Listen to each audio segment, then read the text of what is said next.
فرمایا وَاضْرِبْ لَهُم مَثَلًا أَصْحَابَ الْقَرْيَةِ، میرے محبوب قوم کو ایک بستی کا واقعہ سنائیے جس بستی کے اندر ہم نے 2 رسول بھیجے، لیکن قوم نے ان دونوں رسولوں کو جھٹلا دیا۔ فَعَزَّزْنَا بِثَالِثٍ، ہم نے تیسرا رسول بھی بھیج دیا۔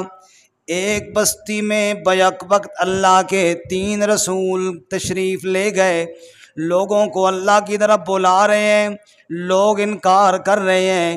اللہ فرماتے ہیں وَجَاءَ مِنْ أَقْصَى الْمَدِينَةِ رَجُلٌ يَسْعَىٰ، اسی شہر کے کنارے سے ایک آدمی دوڑتا ہوا آیا۔ مفسرین نے اس کا نام حبیب لکھا ہے، نجار تھا، لکڑی کا کام کرنے والا ترکھان تھا۔ وہ اپنا کام کاج، وہ اپنی محنت مزدوری کر کے وہ غریب بندہ اپنا گزارا چلایا کرتا تھا۔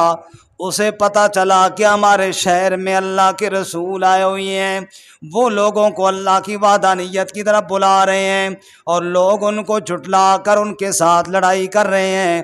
اللہ فرماتے یسعیٰ، دوڑتا دوڑتا وہ آتا ہے، آ کر کہتا ہے یا قوم اتبعوا المرسلین، اے میری قوم ان اللہ کے سچے رسولوں کی بات کو مان لو۔ اتبعوا من لا یسألکم اجرا، ان کی بات مان لو جو تم سے اجر بھی کوئی نہیں مانگتے اور بھی کوئی مطالبہ نہیں کرتے۔ وہم مہتدون، خود بھی سیدھی راہ پر ہیں، تمہیں بھی سیدھی راہ پر چلانے کی بات کرتے ہیں، مان لو نا ان کی بات۔ پھر خود ہی کہنے لگا وَمَا لِيَ لَا أَعْبُدُ الَّذِي فَطَرَنِي وَإِلَيْهِ تُرْجَعُونَ، کیا وجہ ہے کہ میں اس ذات کی عبادت نہ کروں جس ذات نے مجھے پیدا کیا ہے، لوٹ کر بھی تم نے اور ہم نے سب اللہ ہی کے دربار کی طرف جانا ہے۔ اللہ فرماتے ہیں وہ میری وحدانیت کی باتیں کرنے لگ گیا اور میرے رسولوں کی تائید کرنے لگ گیا، اور میں اللہ تعالیٰ اس کی باتوں کو اپنے علم میں محفوظ کرتا گیا کہ کل قرآن بنا کر قیامت تک اس کی دعوت کو جاری رکھ دوں گا۔ سبحان اللہ۔ اللہ فرماتے ہیں پھر وہ بولتا گیا اور میں اس کے بولوں کو قرآن بناتا گیا، اور یہاں تک کہ اس نے اپنی قوم سے کہہ دیا انی آمنت بربکم فاسمعون، اے میری قوم کے لوگوں میں تمہارے رب پر ایمان لے آیا ہوں، کان کھول کر میری بات کو سن لو۔ جو ہی اس نے للکار کر ایمان کا اعلان کیا، قوم والے مخالف تو پہلے ہی تھے، اب ان سے برداشت نہ ہوا، انہوں نے حملہ کر دیا، مارنا شروع کر دیا، پاؤں کے نیچے روندنا شروع کر دیا، حتیٰ کہ مار مار کر اس کو شہید کر دیا۔ اللہ فرماتے ہیں چونکہ اس کے دل میں میری محبت آ چکی تھی، اب شہادت ہی اس کا مقصود تھا۔ جب لوگوں نے مار مار کر کے شہید کیا، اللہ فرماتے ہیں قیل ادخل الجنہ، میں نے جنت کا دروازہ اپنے اس بندے کے لیے کھول دیا،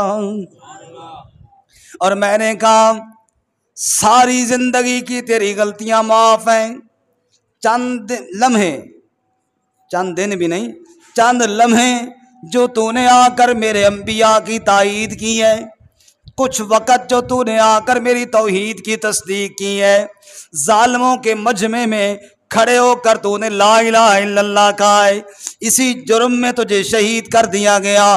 قیل ادخل الجنہ، اب دیر کس بات کی ہے، دنیا چھوڑ میرے بندے، جنت کے اندر میرا مہمان بن جا۔ اللہ فرماتے ہیں وہ میرا مہمان بن گیا جنت میں، اور جنت میں جا کر وہ کیا کہتا ہے، کہتا ہے یا لیت قومی یعلمون، یا لیت قومی یعلمون بما غفر لی ربی